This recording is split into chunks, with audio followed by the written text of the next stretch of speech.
Hello प्यारे बच्चों, कैसे हो? आई होप आप सभी बढ़िया होंगे। मैं अजय आप सभी का स्वागत करता हूं अपने यूट्यूब चैनल एसीएम क्लास में। तो बच्चों, पिछली क्लास में हमने एक्सरसाइज 6.1 की थी, त्रिभुज के चैप्टर की फर्स्ट एक्सरसाइज कर ली थी और उसके पहले हमने त्रिभुज का इंट्रोडक्शन भी पूरा किया था। ठीक है, तो आज की वीडियो में हम इसके आगे जो एक्सरसाइज प्रमेय आज हम करने वाले हैं, आपके सिलेबस में 10 थ्योरम है। ठीक है, आपके 10 थ्योरम है, आपको 10 प्रमेय पढ़नी है। तो आज हम पहली थ्योरम करने वाले हैं। तो दोस्तों और थ्योरम को हम बहुत ही आसान तरीके से मैं कराऊंगा बच्चों। तो बच्चों, यदि आप मेरे चैनल में यदि आप अभी नए हैं तो नीचे जाइए और जो नीचे रेड कलर का सब्सक्राइब का बटन दिख रहा है तो आप उसको प्रेस करके चैनल को सब्सक्राइब कर लीजिए और उसके बगल में जो बेल आइकन का घंटी का निशान है ना, आप उसको भी दबा लीजिए, जिससे क्या होगा कि आपको मेरी नई वीडियो की नोटिफिकेशन आपको सबसे पहले पहुंच जाएगी।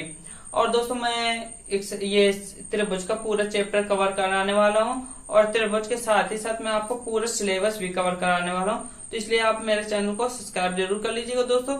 और यदि वीडियो अच्छी लगे तो लाइक कर दीजिएगा और अपने दोस्तों के साथ शेयर भी कर दीजिएगा। तो चलो बच्चों, शुरू करते हैं आज का वीडियो। तो आज की वीडियो में हम बच्चों करने वाले हैं जो प्रमेय 6.1। ठीक है, और यह हम कहें इसको प्रमेय फर्स्ट है, मतलब इस चैप्टर की प्रमेय फर्स्ट है।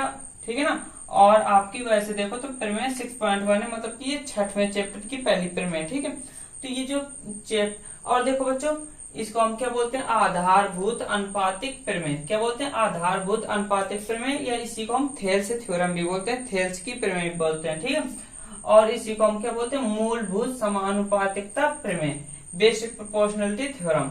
ठीक है, ये इसका नाम है। और बच्चों देखो, हमने बताया था स्टार्टिंग में ही कि आपका ये जो थेल्स पे ना, इनका ज्योमेट्री में बहुत योगदान है। ठीक है, इनका बहुत महत्वपूर्ण योगदान है ज्योमेट्री में। इन्होंने त्रिभुज का जो उसका समानुपातिकता का, सिमिलरिटी का जो सिद्धांत वगैरह दिया था इनका, उससे बहुत इन त्रिभुज ज्योमेट्री में मदद मिली है। ठीक है, तो ये मैंने बताया था कि इनकी एक थ्योरम भी आपको पढ़ने को मिलेगी इस चैप्टर में, तो वो थ्योरम यही है। ठीक है ना, तो अब देखो बच्चों, हम इसको शुरू करते हैं। तो देखो, इसका जो स्टेटमेंट है वो ये है, कुछ इस टाइप का है। यदि किसी त्रिभुज की एक भुजा के समांतर अन्य दो भुजाओं को, ठीक है, भिन्न भिन्न बिंदुओं पर प्रच्छेद करने के लिए एक रेखा खींची जाए तो ये अन्य भुजाएं एक ही अनुपात में विभाजित करती हैं। अभी आपको इसका कुछ मतलब नहीं समझ में आ रहा होगा। देखो, इसका मतलब ये है, कह रहा है कि यदि किसी त्रिभुज की एक भुजा, ठीक है, हम पहले एक त्रिभुज बनाते हैं। ठीक है ना, ये हमने त्रिभुज बनाया। ठीक, ओके बच्चों। तो कह रहा है एक त्रिभुज के एक भुजा के समांतर, हम यानी इस भुजा के हम कोई समांतर रेखा खींचे, ये सपोज खींच दी। ठीक है, इसके समांतर हमने ये भुजा खींची,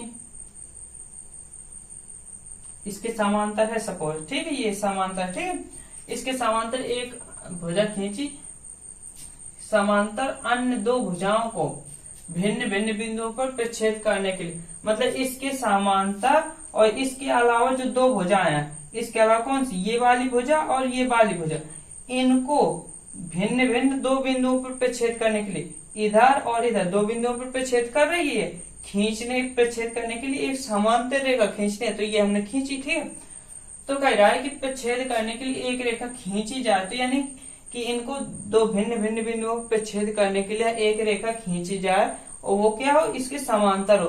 तो वो क्या करती है कि अन्य दो भुजाओं को एक ही अनुपात में विभाजित करती है, यानी कि ये जो दो भुजा हैं इनको ये डिवाइड करेगी ना, तो ये इनका रेशियो एक ही होगा। जैसे ये पॉइंट, ये मान लो ए बी सी त्रिभुज है और ये मान लो डी ई पर प्रच्छेद कर, तो यानी इस ए डी अपॉन AD यानी इतना, बट अपॉन इतना, AD अपॉन DB।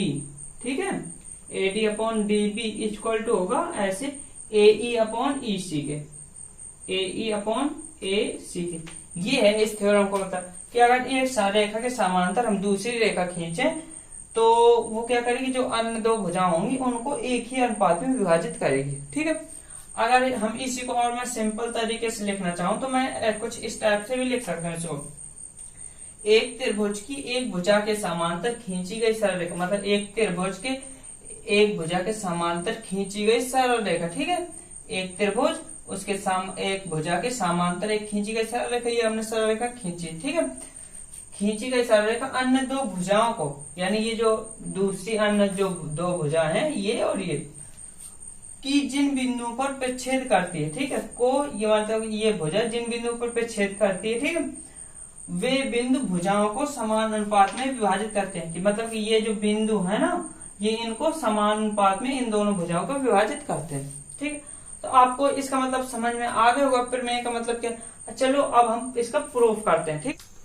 तो बच्चों आई होप आपको उतना समझ में आ गया हो थ्योरम क्या कह रही है, थ्योरम का मतलब क्या, ठीक है। अब हम चलो अब इसको हम हल करते हैं, ठीक है ना। तो जब हम इसका हल करेंगे बच्चों, देखो जब कोई भी थ्योरम को क्वेश्चन आ जाए ना, तो आप उसके 50-40 मार्क्स तो आप अगर आपको आती भी नहीं तब भी आप उसके ला सकते हो, ठीक है ना। कुछ नंबर तो आप उससे फ्री में ला सकते हो, ठीक है। अब वो देखो वो नंबर आप कैसे ला सकते हो, ठीक है।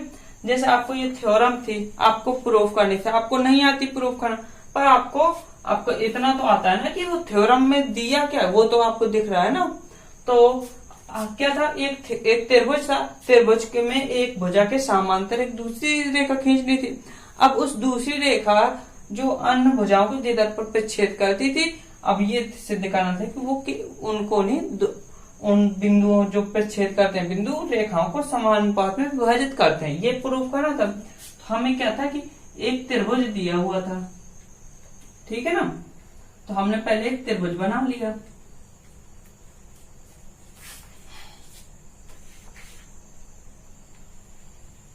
ये बच्चों हमने एक त्रिभुज बना लिया।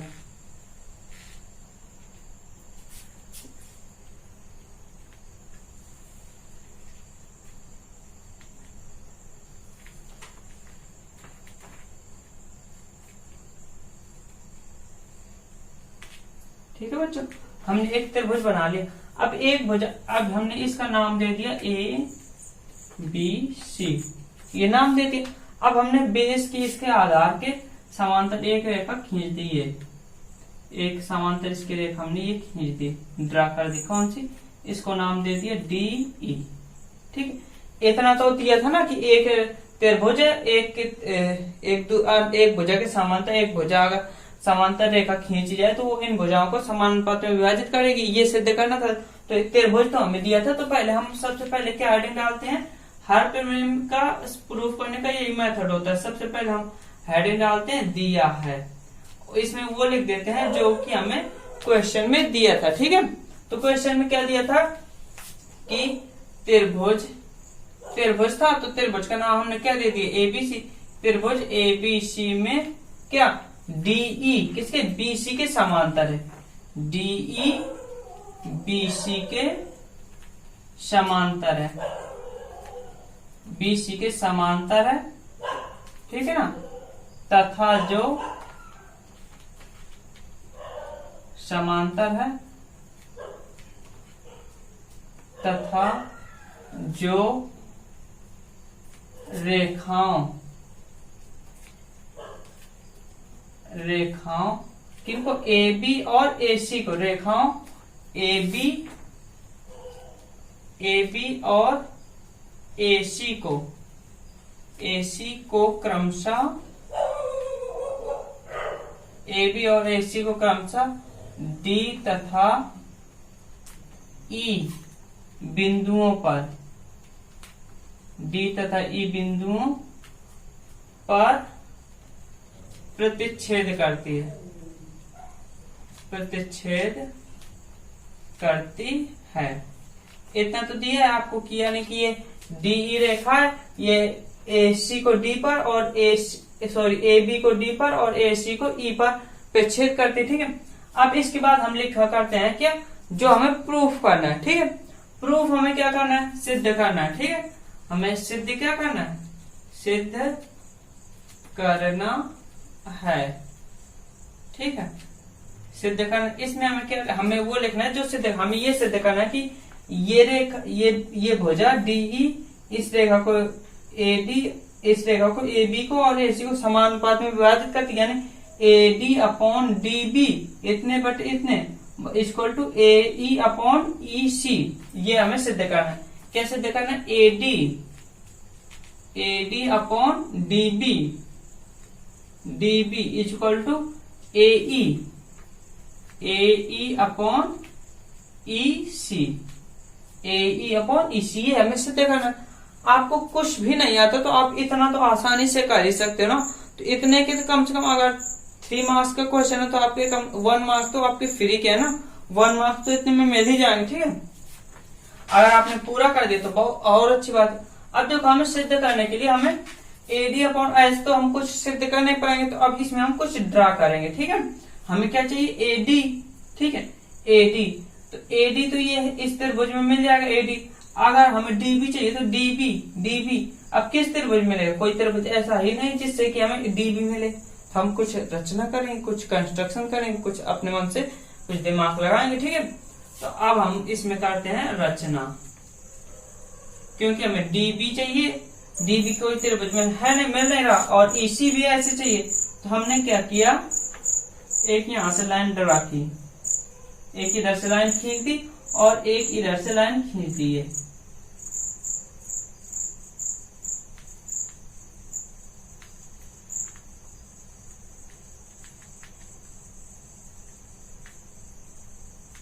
और इसके साथ साथ हमने थोड़ा और कंस्ट्रक्शन कर दी।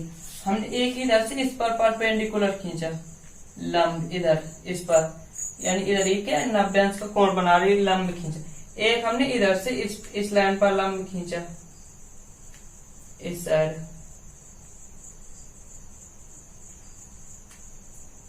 एक ही हमने परपेंडिकुलर खींचा। अब हमने इस बिंदु का नाम ABCDE तक हो गया। अब हमने दे दिया, इसको नाम दे दिया E और इसको नाम दे दिया F। तो हमने रचना क्या की, C को D से मिलाया, B को E से मिलाया, और EF AB पर लंब खींचा, और DF किस पर, F है। ठीक है, F तो इसको मान लो G। ठीक है, EF हमने AB पर लंब खींचा और DG हमने AC पर लंब खींचा। ये हमने कंस्ट्रक्शन किया। रचना में हम लिख देंगे, क्या लिख देंगे, रचना में D को C से मिलाया हमने, DC को तथा BE को, DC को और BE को, ठीक है, मिलाया। ठीक है, और क्या किया, EF तथा, और लिख दें। ठीक है, और हमने क्या किया, EF हमने इसको पढ़ते हैं परपेंडिकुलर, यानी हिंदी में लंब हमने किस में खींचा, AB पर, तथा और क्या किया, DG लंब खींचा हमने AC पर, DG परपेंडिकुलर खींचा हमने किस पर, AC पर, AC खींचे। ठीक है, आई होप इतना आप समझ में आ गया। अब हम चलते हैं प्रूफ की ओर। ठीक है, अब देखो, मैं आपको कुछ चीजें बताना चाह रहा हूं। तो देखो बच्चों, अगर जैसे कोई त्रिभुज है, ठीक है, मान लो पहले दो समांतर रेखाएं, ठीक है, ये जैसे दो समांतर रेखाएं, अगर इनमें हम किसी, मान लो इतने को हम बेस मान लें, इतने को अगर इससे हम दो त्रिभुज बनाएं, ठीक है, इन्हीं दो समांतर रेखाओं के बीच में एक मान लो ये बना, इतने को बेस मान के, और इसी को हमने बेस मान के एक दूसरा त्रिभुज बना दिया।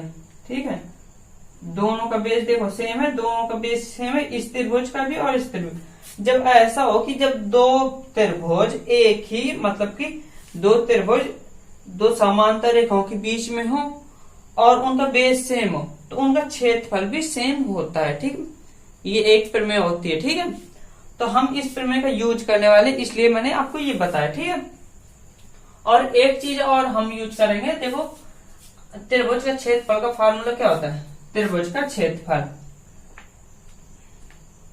ये थ्योरम आपको समझ में आ गई होगी ना। ये क्या है, मतलब जब एक ही बेस हो, जैसे ये AB पर ये त्रिभुज बना है ABC, और AB पर ये त्रिभुज बना है, जैसे इसको मान लीजिए ABD। ठीक है, तो इनका ए बी सी का क्षेत्रफल और ए बी डी का क्षेत्रफल, दोनों का क्षेत्रफल बराबर होगा। ठीक है। अब त्रिभुज का क्षेत्रफल निकालने का फार्मूला क्या होता है? त्रिभुज का क्षेत्रफल क्या होता है? त्रिभुज का क्षेत्रफल, त्रिभुज का क्षेत्रफल होता है 1/2 आधार गुणे ऊंचाई। ये आपने पढ़ा होगा। ठीक, 1/2 आधार गुणे ऊंचाई। ठीक। अब जैसे बच्चों जैसे ये त्रिभुज है ऐसे, ठीक है, तो हम अगर इसको त्रिभुज इसका क्षेत्रफल निकालना चाहें तो हम इस इधर से परपेंडिकुलर इस पर डालें। ठीक है, ये 90 अंश, तो हमारा ये ए बी सी, तो इसके लिए हमारे इसको मान लें हम जैसे डी, तो हमारे इसके लिए आधार कितना? आधार तो हमारे ये ए बी पूरा इतना आधार है, पूरा त्रिभुज किस पर टिका? ए बी पर टिका, वो इतने पर। ठीक है, तो हमारे आधार कितना हो जाए? अगर इसका हम क्षेत्रफल निकालना चाहें तो क्या हो जाए? 1/2 आधार कितना हो जाएगा? ए बी, और इसकी ऊंचाई, ऊंचाई ये वाली जो परपेंडिकुलर डाल जाती है ये ऊंचाई हो जाती है, तो ऊंचाई इसकी क्या? C D. ठीक है। अब अगर ऐसा त्रिभुज है तो आप निकाल लिए। अब अगर सपोज त्रिभुज ऐसा हो, ठीक है, ऐसा हो,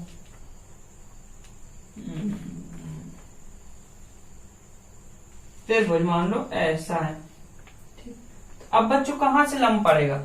ठीक, अब ये बेस है, तो बेस मान लो ये ए बी और ये सी, तो इस पर लंब कैसे पड़ेगा? नहीं पड़ेगा ना। तो इसके लंब के लिए आपको लंब ऐसे इसको बढ़ा दो, इस लाइन को बढ़ा दो। ठीक है, इस लाइन को बढ़ा दो और ऐसे ये लंब डाल दो, ये लंब पड़ गया, ये लंब।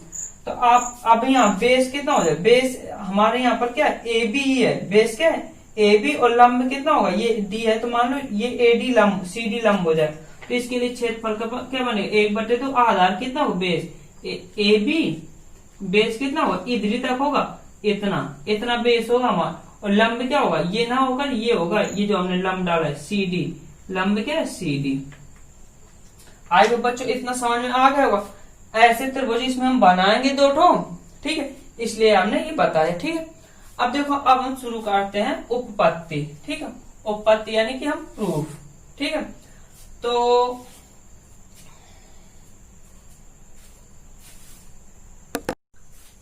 बच्चों अभी आपने रचना हेडिंग डाली। देखो, सबसे पहले हेडिंग डाल जाती दिया है, फिर प्रूफ करना है, जो सिद्ध करना है। ठीक है, सिद्ध करना, फिर रचना। रचना के बाद हम करते हैं मेन जो है हमारी उपपत्ति। ठीक, उपपत्ति करते हैं, उपपत्ति यानी सिद्ध करते हैं, प्रूफ करते हैं। तो अब देखो, हमने प्रूफ करने के लिए पहले तो देखो मैंने बताया था कि अगर दो समांतर रेखाएं हैं और उसमें एक ही मतलब एक ही बेस से दो त्रिभुज बने हैं तो उनका क्षेत्रफल क्या होता है? समान होता है।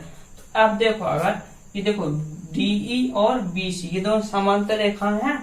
अब अगर हम इसको डीई को बेस मान ले, तो डीई को बेस मान ले, तो ये देखो ये त्रिभुज भी इसी पर बना है, इसी बेस पर, और ये त्रिभुज भी देखो इसी बेस पर बना है। इन दो, इस त्रिभुज में और इस त्रिभुज में ये डीई कॉमन है ना।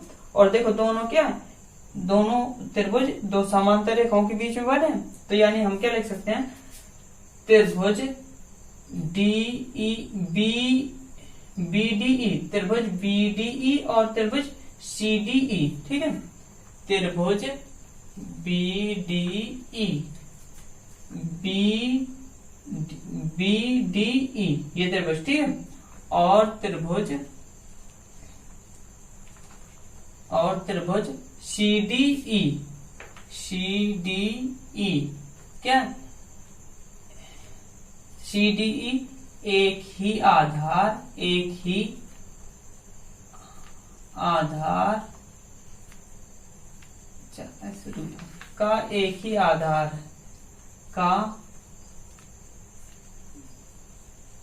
एक ही आधार क्या? कौन सा आधार है? डीई है, डीई है। ठीक है, तथा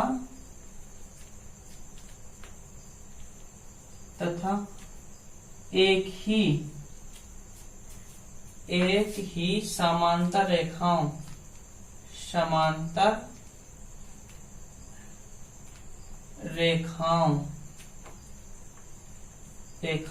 के बीच बने हैं। तो इससे क्या निष्कर्ष निकलेगा? बने हैं। तो इससे हम क्या कर सकते हैं कि दोनों त्रिभुजों का क्षेत्रफल समान होगा। देयरफॉर क्या हो सकता है? क्षेत्रफल क्षेत्रफल, क्षेत्रफल किसका, त्रिभुज बीडीई का, बीडीई, बीडीई इक्वल टू हो जाएगा क्षेत्रफल त्रिभुज किसके, सीडीई के, इस त्रिभुज के, ठीक है, सीडीई के। इसको मान लो समीकरण फर्स्ट इक्वल, ये आप थोड़ा साइड में रखिएगा, ठीक है, ये हो गया फर्स्ट। अब देखो बच्चों, अब हम क्या करते हैं, ये देखो अब हमें एडी चाहिए, ठीक है, एडी चाहिए और बीडी चाहिए, डीबी चाहिए। तो हम क्या करते हैं, एक बार हम ये त्रिभुज लेते हैं, इतना त्रिभुज, इतना त्रिभुज और ये वाला त्रिभुज, ये वाला त्रिभुज, इन दोनों त्रिभुजों की बात करते हैं हम, ठीक है। तो देखो त्रिभुज एडीई का क्षेत्रफल, त्रिभुज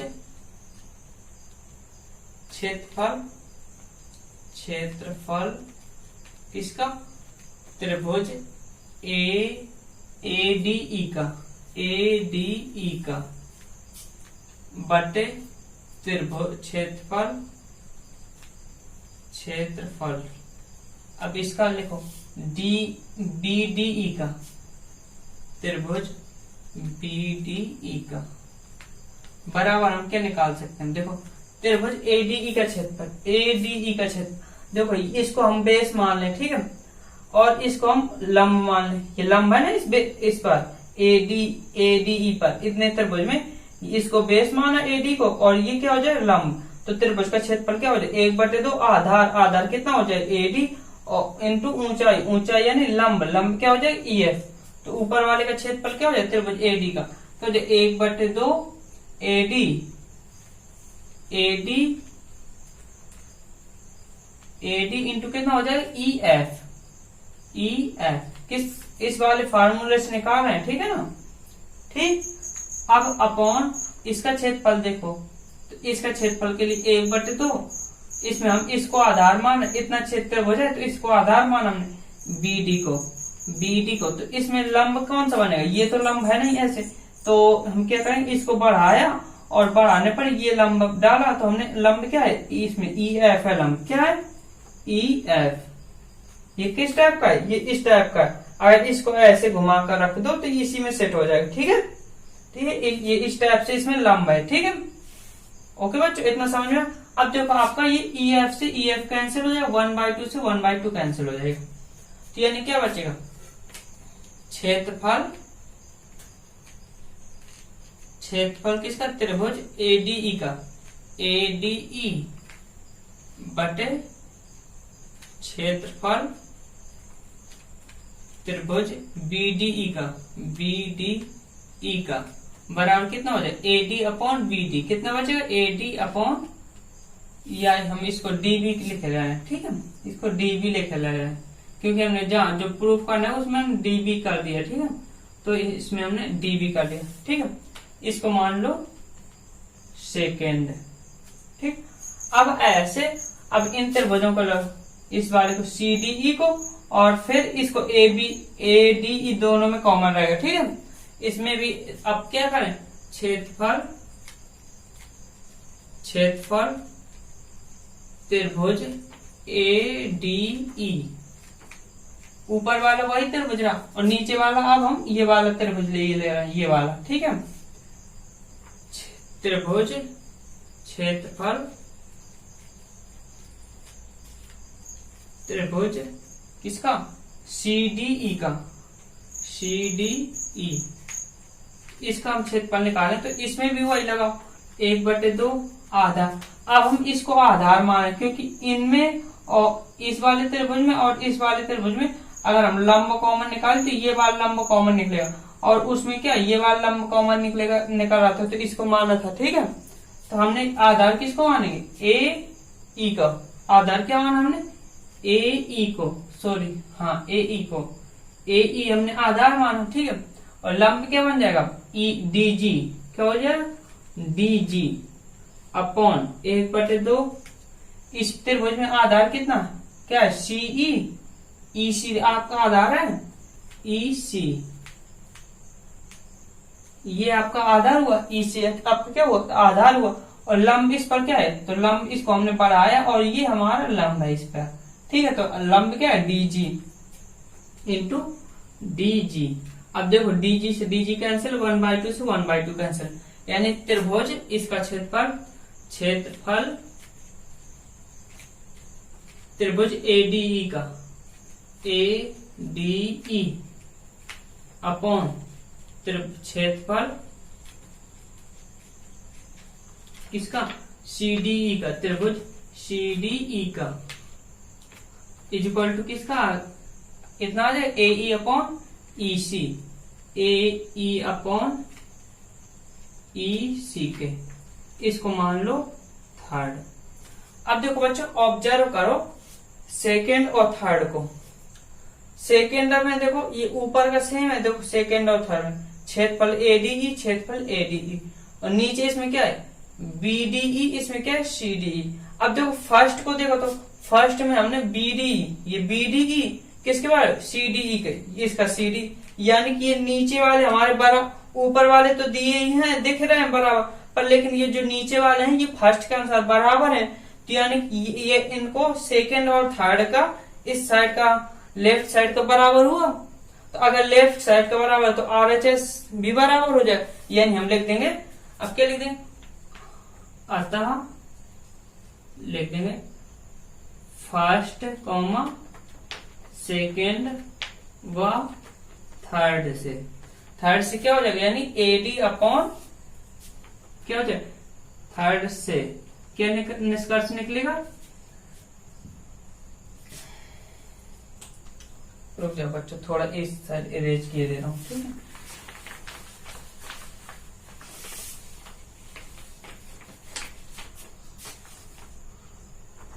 अतः फर्स्ट सेकेंड व थर्ड से, चैनल लिखो थर्ड से, लिख अब फर्स्ट सेकेंड व थर्ड, देखो इसका एक बार और देखो, इसका ऊपर का इसका और इसका ऊपर का बराबर है, ठीक है।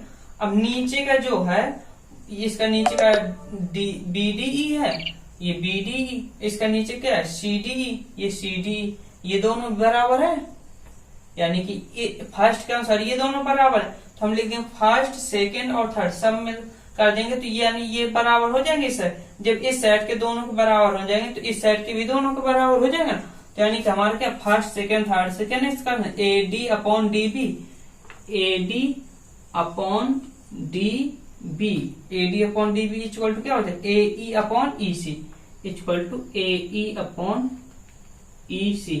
अब देखो बच्चे जो हमने प्रूफ करने को लिखा था, सिद्ध करना, तो वो क्या लिखा था, यही तो लिखा था, ठीक है, यही तो हम प्रूफ करना। देखो AD upon DB, AD upon DB equal to AE upon EC आ गए ना, कि मतलब इस भुजाओं का अनुपात और इस भुजा का अनुपात बराबर आ गए, ये हमें सिद्ध करना था, हेंस प्रूव्ड। बच्चों वीडियो कैसी लगी, अगर वीडियो अच्छी लगी हो तो आप लाइक कर दो, और यदि अभी तक चैनल को सब्सक्राइब नहीं किया तो नीचे जो रेड कलर का सब्सक्राइब का बटन दिख रहा है आप उस पर जाकर क्लिक करके सब्सक्राइब कर लीजिए, और ज्यादा से ज्यादा अपने दोस्तों में शेयर कीजिए ताकि उनकी भी हेल्प हो सके। वीडियो अच्छी लगी हो तो यार सब्सक्राइब जरूर कर लेना, क्या जाता है यार, सब्सक्राइब कर लो, कुछ नहीं आपका पर जाता है, एक सब्सक्राइब ही तो करना है यार, क्या जाता है, वैसे बहुत सारे चैनल सब्सक्राइब किए, एक और कर लो, कोई दिक्कत नहीं यार, कर लो यार। जय हिंद, वंदे मातरम दोस्तों।